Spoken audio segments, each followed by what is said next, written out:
Hello friends, मैं सोनी शर्मा आप सभी का स्वागत करती हूं अपने यूट्यूब चैनल पर।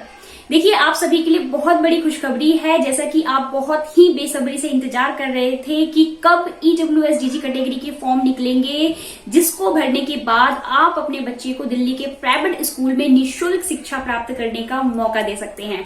तो आपका ये इंतजार अब खत्म होने वाला है, क्योंकि 22 मार्च 2022 से फॉर्म रिलीज हो जाएंगे और 22 मार्च से आप अपने बच्चे का फॉर्म भर पाएंगे। तो मैं आशा करती हूँ कि आप सभी ने अपने बच्चों का फॉर्म भरने के लिए डॉक्यूमेंट्स कलेक्ट कर लिया होगा। और आज इस वीडियो में मैं आपको वो जो गाइडलाइंस आई है एडमिशन के रिगार्डिंग DOE की तरफ से, वो पूरी गाइडलाइंस पढ़कर समझाने वाली हूँ कि वो गाइडलाइंस क्या कहती है DOE की, ताकि आप ऐसी किसी भी तरह की गलती ना करें जिससे कि आप अपने बच्चे का फॉर्म गलत भर लें या आपके बच्चे का नाम लकी ड्रॉ में आने के बाद उसका एडमिशन कैंसिल हो जाए।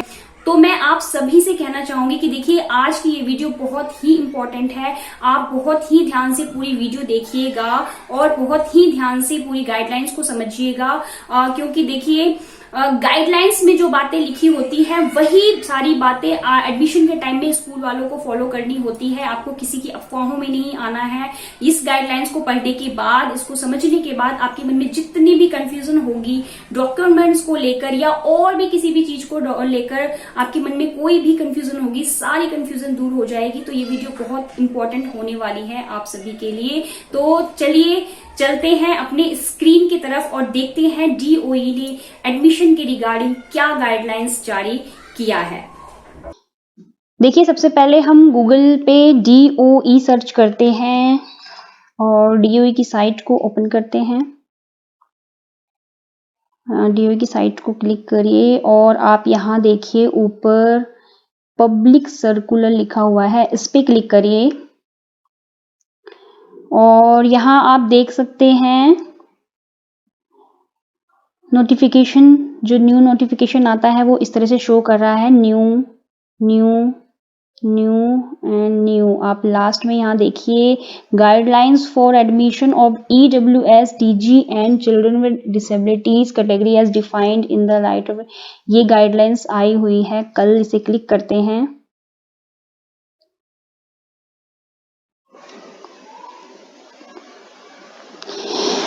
ये DOE का सर्कुलर खुल गया है जो 9/3/2022 को जारी कर दिया गया था, मतलब कल।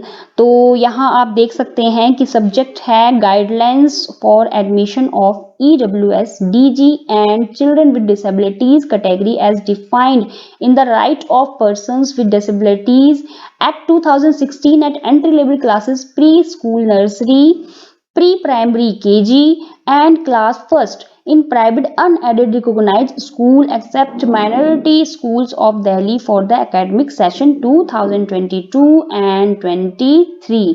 ये गाइडलाइंस, जो एडमिशन की गाइडलाइंस है, वो जारी कर दी गई है DOE की तरफ से कि आप EWS-DG कैटेगरी से अगर बिलोंग करते हैं या कोई डिसेबल्ड बच्चा है, बच्चे का आप फॉर्म भर रहे हैं, तो इस कैटेगरी के बच्चे, इस कैटेगरी के लोग अपने बच्चे का जो फॉर्म है दिल्ली के प्राइवेट स्कूल में, प्री स्कूल नर्सरी दोनों एक ही क्लास है, मतलब नर्सरी स्कूल आप मान सकते हैं, प्री प्राइमरी KG मतलब KG class and first class, 3 classes में से किसी भी एक क्लास के लिए आप अपने बच्चे का फॉर्म अप्लाई कर सकते हैं अपने बच्चे के एज के अकॉर्डिंग।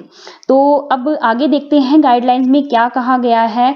फर्स्ट पॉइंट आप देख सकते हैं यहाँ पे लिखा हुआ है, directorate of education in facilitating admissions of economically weaker sections, disadvantaged group category and children with disabilities category in private unaided recognized school under Delhi School Education Act and Rules 1973 and private schools recognized under RTE Act 2009 at the entry level classes, preschools, nursery, pre-primary KG and class first for academic session 2022-23 through computerized online admission system. The applicant may access the directorate's websites www.edudel.nic.in and click on EWS-DG admissions link available on home page for applying।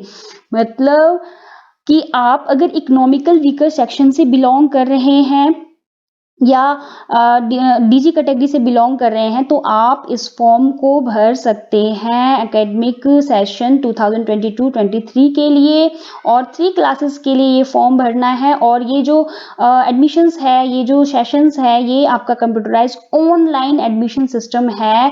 आपको online ही form भरना है और online form आपको इस site पे भरना है www.edudel.nic.in। और आपको ये वेबसाइट खोलते ही, जैसा अभी मैंने स्टार्टिंग में खोला था, वहां नीचे आपको EWS DG एडमिशन देखने के लिए मिलेगा, उस लिंक को क्लिक करना है और देन आप अपने बच्चे का फॉर्म भर पाएंगे। अब सेकंड पॉइंट में देखिए लिखा है admission of EWS annual income less than 1 lakh rupees, DG category SC, ST, OBC, non-creamy layer, orphan and transgender and all the children living with the or affected by HIV shall be made through computerized lottery system in the said school against 22% seat reserved for them under the provisional of Right to Education Act 2009। देखिए जो भी EWS categories हैं जिनकी income एक साल में, पूरी एक साल की इनकम को मिलाकर 1 लाख से कम है, जो DG कैटेगरी से हैं, मतलब SC, ST, OBC, non creamy layer से आते हैं, ऑर्फन बच्चे हैं, अनाथ बच्चे हैं, ट्रांसजेंडर बच्चे हैं, या फिर ऐसे बच्चे जो HIV पॉजिटिव हैं या HIV पॉजिटिव के साथ रहते हों, इन बच्चों को कंप्यूटराइज लॉटरी के थ्रू जो एडमिशंस होंगे उसके लिए 22% सीट रिजर्व की गई है इन प्राइवेट स्कूलों में। तो मतलब सीट्स बहुत ज़्यादा है, आप ये मान के चलिए कि इस साल सीट्स आपको बहुत ज़्यादा स्कूलों में देखने के लिए मिलेगी। और आप अपने बच्चे का फॉर्म अगर सही से भरते हैं, बिना कुछ मिस्टेक किए हुए, अपने बिल्कुल डॉक्यूमेंट्स को सही डॉक्यूमेंट्स लगाते हैं, तो आपके बच्चों के चांसेस हैं आने के, आपके बच्चों के। क्योंकि देखिए 2 साल से कोरोना की वजह से फॉर्म भरने का जो सिस्टम था थोड़ा ऐसा ही था, लेट चल रहा था, डिले चल रहा था, लेकिन इस साल फॉर्म टाइम से निकल रहे हैं, तो आपके लिए बहुत बड़ा मौका है, बहुत बड़ा चांस है। तो आप अपने डॉक्यूमेंट्स को सही से कलेक्ट करके अपने बच्चे का फॉर्म सही तरीके से भरिएगा। थर्ड पॉइंट देखिए, in accordance with above said notification dated 23/7/2018, 3% seats within the 25% reserved seats under EWS DG as per section 12(1)(c) of RT Act 2009 at the entry level classes pre-school nursery, pre-primary, KG and class first of the private unaided recognized school by Directorate of Education will be reserved for admission under children with disabilities category for the session 2023। देखिए जो EWS category और DG category के बच्चों के लिए admission का जो seats होता है वो 22% होता है, और पूरे RTE के सीट्स को मिलाकर 25% हो जाता है। तो 25% सीट्स में से 3% जो सीट्स है वो जो डिसेबल्ड बच्चे हैं उनके लिए रिजर्व होती है। तो जितने भी प्राइवेट अनएडेड स्कूल्स हैं उनमें जिस भी स्कूल में, वो मैं आपको लिस्ट आगे वो स्कूल की लिस्ट भी मैं आपके लिए आगे लेके आऊंगी, किन किन स्कूलों में ये फैसिलिटीज हैं इन बच्चों के लिए, तो आप उन स्कूलों में अपने बच्चे का फॉर्म भर सकते हैं। तो उनके लिए 3% सीट जो होती है रिजर्व होती है, 22% सीट EWS DG कैटेगरी वालों के लिए, और 3% सीट जो होती है वो 25% वालों 3% सीट जो होती है वो डिसेबल्ड बच्चों के लिए होती है। तो यहाँ आपको बिल्कुल क्लियर है कि RTE के तहत कितने प्रतिशत सीट जो होती है दिल्ली के प्राइवेट स्कूलों में रिजर्व होती है। तो सीट्स बहुत ज़्यादा है और बहुत बड़ा मौका है आपको अपने बच्चे का फॉर्म भरने का। अब यहाँ पे देखिए फोर्थ पॉइंट बहुत ही इंपॉर्टेंट है। The private schools provisionally recognized up to primary level 5th class by East MCD, North MCD and South MCD have been included in the computerized online admission system for EWS DG category admissions at entry level, for which a separate order with also be issued by all the MCDs। मतलब MCDs के जो school है, recognise school है MCDs से, जो east MCDs में पढ़ते हैं, जो नॉर्थ MCD में आते हैं, जो साउथ MCD में आते हैं, जो 5th तक स्कूल रिकॉग्नाइज हैं, उन स्कूलों में भी computerised online admission system start है EWS DG कैटेगरी में। तो अगर आपके आसपास कोई ऐसा स्कूल है जो 5th तक रिकॉग्नाइज है, उन स्कूलों में भी आप अपने बच्चे का फॉर्म भर सकते हैं। और नेक्स्ट आते हैं हम 5 पॉइंट पे। 5 में देखिए It must be noted that single application shall be filled by an individual applicant for online admission process. Multiple application filled by any individual applicant shall lead to cancellation of candidature of the applicant even after succeeding in the draw of lots for admission। देखिए बहुत ही important point है और comment करके कई लोग मुझसे पूछते भी हैं कि मैम हम अपने बच्चे का क्या 2 बार फॉर्म भर सकते हैं अलग अलग क्लासेस के लिए। तो देखिए यहाँ पे साफ साफ लिखा गया है कि आप एक बच्चे के लिए एक ही फॉर्म भरिए, सिंगल एप्लीकेशन ही वैलिड होगा। अगर आपने एक से ज्यादा अपने बच्चे का फॉर्म भरा है तो अगर आपके बच्चे का ड्रॉ में नाम आ भी जाता है तो उसके बाद भी आपके बच्चे का जो एडमिशन है वो कैंसिल किया जा सकता है। तो ये गलती आप बिल्कुल भी मत करिएगा, बहुत ही इंपॉर्टेंट पॉइंट है। और मैं ये गाइडलाइंस आपको पूरा समझा रही हूँ, मैंने पहले भी एक एक करके सभी गाइडलाइंस बताई थी और आज दोबारा समझा रही हूँ कि आपको अपने बच्चे का एक ही फॉर्म भरना है, 2 फॉर्म आप गलती से मत भरिएगा क्योंकि आगे चल के आपको दिक्कत हो सकती है। पता चला नाम आ गया आपके बच्चे का और वहां अगर इंक्वायरी हुई और आपके बच्चे का 2 फॉर्म फिलअप पाया गया तो वहां आपके बच्चे का एडमिशन कैंसिल हो जाएगा। तो ये आप अपने दिमाग में बिल्कुल बैठा लीजिए कि गलती से भी आप अपने बच्चे का 2 फॉर्म मत भरिएगा। 6 पॉइंट पे आते हैं, बहुत ही इंपॉर्टेंट, कि एडमिशन कब शुरू होंगे, फॉर्म कब से भरने हैं और उसकी लास्ट डेट क्या होगी। देखिए 6 पॉइंट है, the schedule for the said online admission process is as follows. Admission schedules जो शुरू हो रहे हैं, opening of online module of filling online application by the EWSDG and children with disabilities category applicant, वो जो शुरू हो जाएंगे आपके, जो मैं बार बार बता रही हूँ, कल भी बताया था मैंने, आज भी बता रही हूँ और आगे भी बताती रहूंगी ताकि आप याद रखें, भूलें नहीं। 22 मार्च 2022 वो ट्यूसडे का दिन होगा, मंगलवार उस दिन होगा, उस दिन से आपके बच्चे का फॉर्म भरना शुरू कर सकते हैं। और last date of submission of online application by the EWSDG and children with disabilities category applicants, और जो लास्ट डेट होगी फॉर्म फिल करने की वो 4 अप्रैल 2022 होगी, 4/4/2022। उस दिन भी ट्यूसडे होगा, याद रखिएगा। और मैं अपने वीडियो के माध्यम से भी आपको बार बार याद दिलाती रहूंगी ताकि आप इन डेट्स को भूलें ना और सही टाइम से अपने बच्चे का एडमिशन फॉर्म भर सकें और लास्ट डेट से पहले पहले अपने बच्चों का फॉर्म भर सकें। और देखिए the date of first computerised draw of lots for EWSDG and children with disabilities category applicant, जो पहला ड्रॉ निकलेगा बच्चों का वो निकलेगा 11 अप्रैल को। बहुत ही जल्दी प्रोसेस खत्म हो जाएगा और बहुत ही बड़ा मौका है आप सभी के लिए, तो बिल्कुल भी डिले नहीं करना है। डॉक्यूमेंट्स अगर आपने नहीं इकट्ठा किया है, फिर भी अभी तक कोई कमी है आपके डॉक्यूमेंट्स में, प्लीज उसे जल्दी से कलेक्ट कर लीजिए और फॉर्म भरने की पूरी तरह से तैयारी कर लीजिए। तो 22 तारीख को ओपनिंग डेट है, 22 तारीख से आप फॉर्म भरना शुरू करेंगे, 4 तारीख उसकी लास्ट डेट है और 11 तारीख को कंप्यूटराइज्ड ड्रॉ आ जाएगा, पहला कंप्यूटराइज्ड ड्रॉ। अब 7 पॉइंट पे देखिए, बहुत ही इंपॉर्टेंट पॉइंट, इसके बारे में मैंने आपको पहले ही बताया है और आज फिर से मैं बता रही हूँ। 7 पॉइंट में बहुत इंपॉर्टेंट पॉइंट लिखा हुआ है, any person residing in Delhi having the residence proof of Delhi and requisite income certificate less than 1 lakh rupees annually issued by the Revenue Department of GNCT of Delhi, BPL, ration card, food security card holder are eligible for applying in these private unaided school for admission of their ward under economical weaker section category। देखिए बहुत ही ध्यान से समझिए इस point को, साफ साफ DOE ने यहाँ पे साफ साफ लिखा हुआ है कि ये जो फॉर्म है उन्हीं पेरेंट्स के लिए, उन्हीं बच्चों के लिए है जो दिल्ली में रहते हैं और उनके पास दिल्ली में रहने का प्रूफ है जिसे हम एड्रेस प्रूफ कहते हैं, और उनकी जो सालाना इनकम है वो 1 लाख से कम है और जो इनकम सर्टिफिकेट है वो बनेगा आपका रेवेन्यू डिपार्टमेंट की तरफ से और जो दिल्ली का बना होना चाहिए। और अगर इनकम सर्टिफिकेट आपके पास नहीं है या नहीं बनवा पाए हैं तो अगर आपके पास BPL कार्ड है तो भी, आय कार्ड है तो भी राशन कार्ड जो फूड सिक्योरिटी कार्ड है, देखिए बीपीएल कार्ड और आय कार्ड इन दोनों से राशन मिलता है आपको।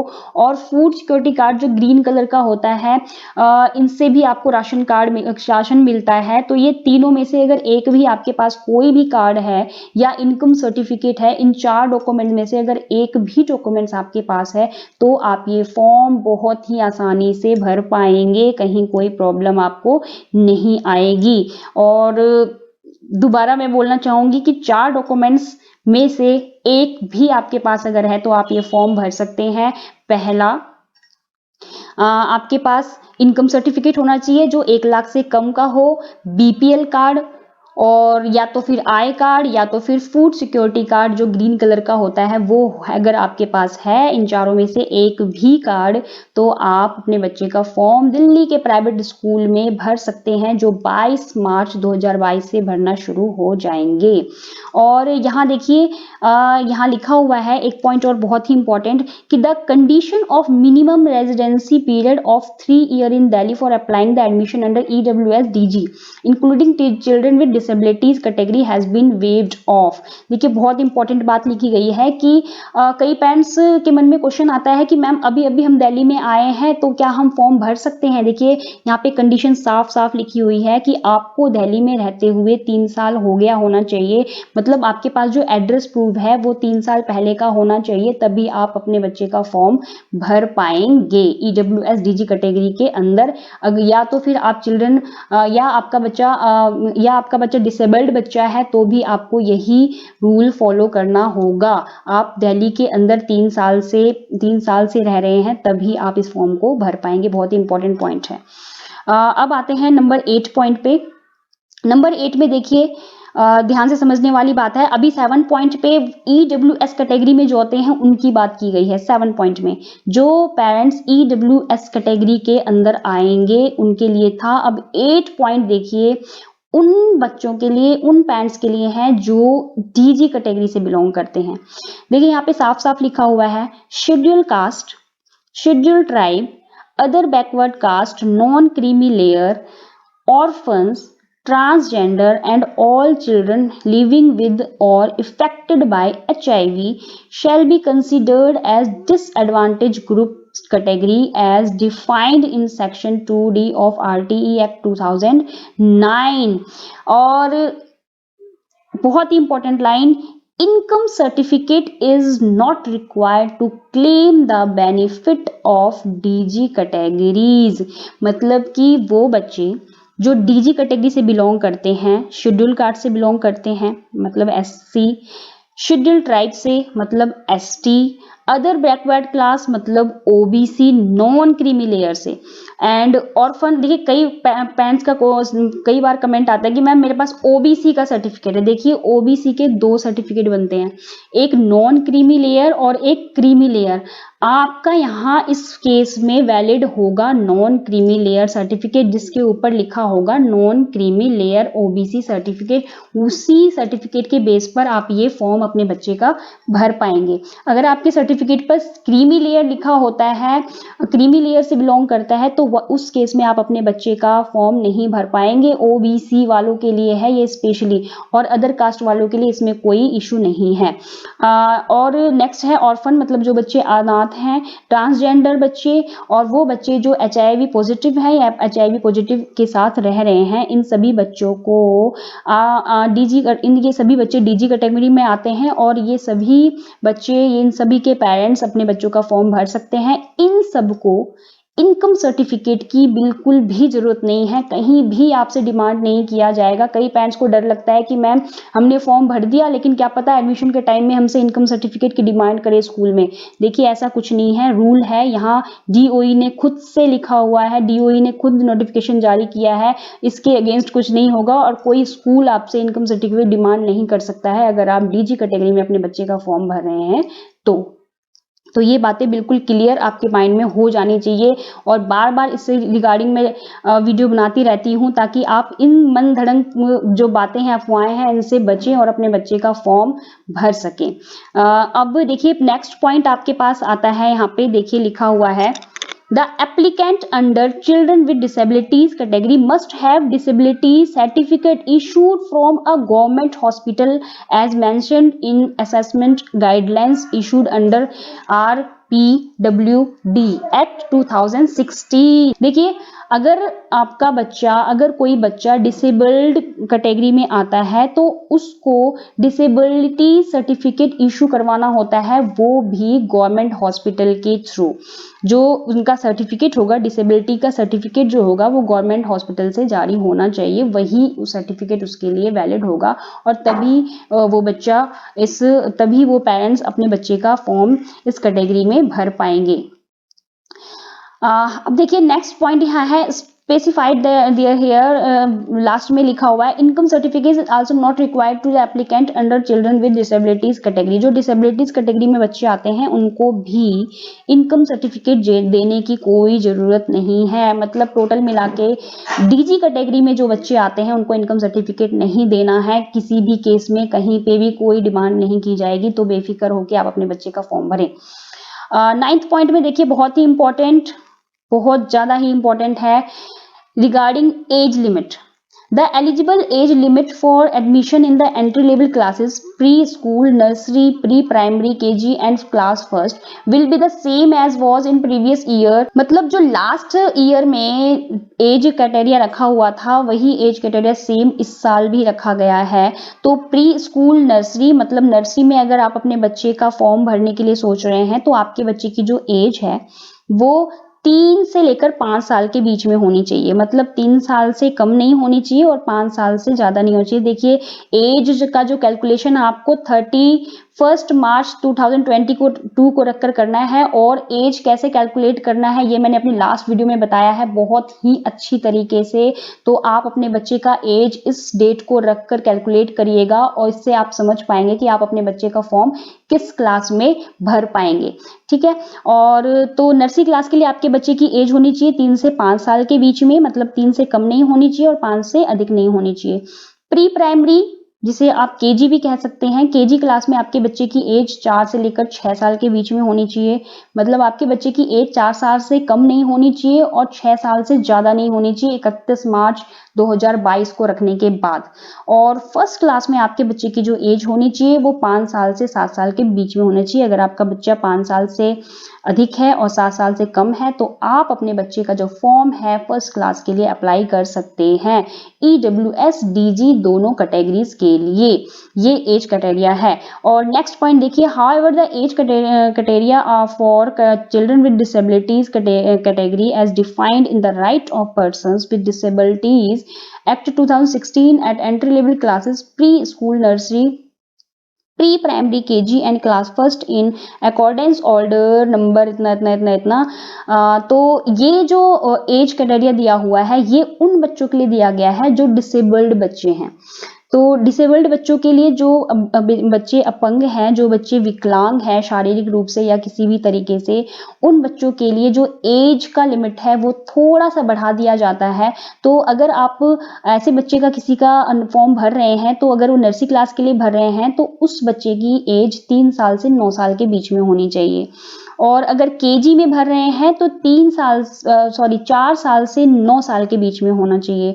और अगर फर्स्ट में भर रहे हैं तो 5 साल से 9 साल के बीच में होना चाहिए। ये उन बच्चों के लिए है जो शारीरिक रूप से विकलांग हैं, किसी डिसेबिलिटीज से ग्रस्त हैं, तो उन बच्चों के लिए ये एज क्राइटेरिया है। मतलब लास्ट जो इनका एज है वो सभी क्लासेस के लिए सेम है 999। मतलब 9 साल तक आप अपने बच्चे का किसी भी क्लास के लिए अप्लाई कर सकते हैं। 3 से ऊपर के बच्चे का नर्सरी में, 4 से ऊपर के बच्चे का केजी में और 5 से ऊपर के बच्चे का फर्स्ट में। तो बहुत ही इंपॉर्टेंट है और बहुत ही समझने वाली बात है। अगर कोई ऐसा बच्चा है आपके आसपास या आपके घर में तो उन बच्चों को आप ये मौका, उनका फॉर्म जरूर भरिए और उन बच्चों को भी समानता का अधिकार दीजिए और उन्हें पढ़ने का मौका दीजिए। 10th पॉइंट पे आ जाइए। 10th पॉइंट पे देखिए बहुत ही इंपॉर्टेंट पॉइंट है और इसे ध्यान से आप सुनिएगा, देखिएगा, जानिएगा, क्योंकि कई पेरेंट्स के मन में ना बहुत डाउट होता है कि मैम एडमिशन्स तो ले लेते हैं स्कूल में लेकिन बाद में फीस की डिमांड करते हैं। देखिए ऐसा नहीं है। यहाँ देखिए, आप ध्यान से समझिएगा, लिखा हुआ है रिगार्ड, ध्यान से देखिए यहाँ पे 10th पॉइंट पे लिखा हुआ है capitation fee means any kind of donation. कोई भी फीस, चाहे वो डोनेशन के नाम पर हो, चाहे कंट्रीब्यूशन के नाम पे हो, और payment other than the fees notified the school, या किसी और तरह का पेमेंट अगर स्कूल डिमांड करती है तो as per the order of Honorable High Court in LPA 196/2004 in the matter of Rakesh Goyal versus Montfort School। देखिए 2004 में एक केस आया था मॉन्टफोर्ट स्कूल, और एक पेरेंट्स थे राकेश गोयल का, उनका ऐसा ही हुआ होगा बच्चों का एडमिशन के रिगार्डिंग, और वहां से उनसे फी पे की होगी, तो वो हाई कोर्ट में ये मामला गया था। तो इसके अकॉर्डिंग जो ऑर्डर हाई कोर्ट ने दिया था उसके अकॉर्डिंग अगर कोई स्कूल इस तरह की फीस आपसे डिमांड करता है एडमिशन के टाइम में, चाहे वो डोनेशन फीस हो, चाहे वो कंट्रीब्यूशन के नाम पे कोई फीस मांग रहे हैं, चाहे ट्यूशन फीस मांग रहे हैं, तो उस केस में यहाँ लिखा हुआ है no schools or persons shall while admitted a child collect any capitation fees donation from the parents. Any school or person who contravenes this provision and receive capitation fee shall be punishable fine which may extend to 10 times the capitation charges। अगर किसी parent से इस तरह का charge लिया जाता है school की तरफ से, तो उस पेरेंट्स को उसके बदले में अगर प्रूव हो जाता है कि उन स्कूल ने पेरेंट्स से फीस ली है, तो उससे 10 गुना उनको वापस करना पड़ेगा। तो यहाँ फीस को लेकर आपको किसी तरह से घबराने की जरूरत नहीं है कि एडमिशन होने के बाद आपसे स्कूल कोई डिमांड करेगा, बिल्कुल भी नहीं करता है। आई होप कि इस तरह की प्रॉब्लम आपको फेस नहीं करनी पड़ेगी। और 12 पॉइंट में आपके लिए है यहाँ पे गाइडलाइंस, थोड़ा सा पढ़ते हैं, थोड़ा सा नहीं, बहुत ही इंपॉर्टेंट है। 12 में देखिए, in addition to the above, for any grievance relating to admission process in EWS DG children with disabilities category in the private unaided school recognized by DOE, complaints or query may be registered at the link doepvt.delhi.gov.in और eight helpline number इतना इतना इतना इतना। देखिए बहुत ही important point है 12 point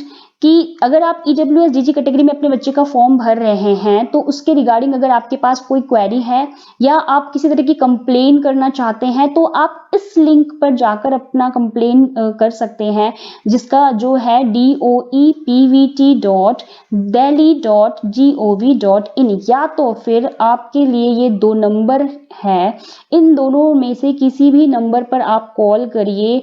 और ये जो कॉल है आपको 10 बजे सुबह से 5 बजे शाम तक ही करना है, और वो भी वर्किंग डे में, मतलब Monday to Friday, Saturday Sunday off रहता है, उस दिन कॉल नहीं उठाया जाएगा। तो मंडे टू फ्राइडे आप इन 2 नंबर में से किसी में भी कॉल कर उनसे बात कर सकते हैं, अपनी कोई भी परेशानी पूछ सकते हैं डीओई से, चाहे वो डॉक्यूमेंट्स को लेकर हो, चाहे वो स्कूल को लेकर कोई भी प्रॉब्लम हो, वो आप पूछ सकते हैं। देखिए नंबर आप लगाएंगे, वो जल्दी नहीं उठाया जाएगा, बट आपको बार बार कोशिश करनी होगी। अगर आपको अपने प्रॉब्लम का सोल्यूशन करना है तो आपको थोड़ा सा मेहनत तो करना ही पड़ेगा, बार बार कॉल कर देखना पड़ेगा। तो देखिए ये गाइडलाइंस था जो डीओई ने जारी किया है कल 9/3/2022 को एडमिशन गाइडलाइंस। जो अपने बच्चे का ईडब्ल्यूएस डीजी कैटेगरी के अंदर अपने बच्चे का फॉर्म भरने वाले हैं, उन पेरेंट्स के लिए ये गाइडलाइंस है। और आज मैंने आपको ये पूरी गाइडलाइंस पढ़कर समझाया है ताकि आप समझ पाएं कि डीओई क्या गाइडलाइंस जारी करती है एडमिशन के रिगार्डिंग, और एज क्राइटेरिया क्या है, डेट क्या है। एंड आई होप कि आपको मेरी ये वीडियो पसंद आई होगी। और देखिए अगर आप मेरे चैनल पर फर्स्ट टाइम आए हैं, फर्स्ट टाइम जुड़े हैं, और मेरे चैनल में आपको कुछ नॉलेजेबल चीज़ दिखी, मेरी वीडियो आपको पसंद आई है, तो प्लीज़ मेरे चैनल को सब्सक्राइब जरूर करिएगा। देखिए केवल ये वीडियो उन लोगों के लिए नहीं है जिन्होंने अपने बच्चों का एडमिशन करवाना है, ये वीडियो सभी के लिए है, ताकि वो अपने आसपास एक दूसरे की हेल्प कर सकें, किसी बच्चे का एडमिशन करवाने में ईडब्ल्यूएस डीजी कैटेगरी के अंतर्गत उन पेरेंट्स की हेल्प कर सके जो अपने बच्चे को बहुत ज़्यादा वो चाहते हैं कि अपने बच्चे को प्राइवेट स्कूल में पढ़ाएं, लेकिन किसी मजबूरी की वजह से उन्हें अपने बच्चों को इधर उधर पढ़ाना पड़ रहा है। तो उनको इस जानकारी के बारे में आप लोग ज़रूर बताएं। और मेरे चैनल को सब्सक्राइब नहीं किया है तो प्लीज़ पहले मेरे चैनल को सब्सक्राइब कर दीजिए, ताकि आपको इसी तरह की नॉलेजेबल वीडियो इस चैनल पर देखने के लिए मिलती रहेगी। इसलिए मैं बार बार बोलती हूँ कि आपकी एक छोटी सी जानकारी से किसी का जीवन बदल सकता है। Thank you so much. मिलते हैं अपने नेक्स्ट वीडियो में।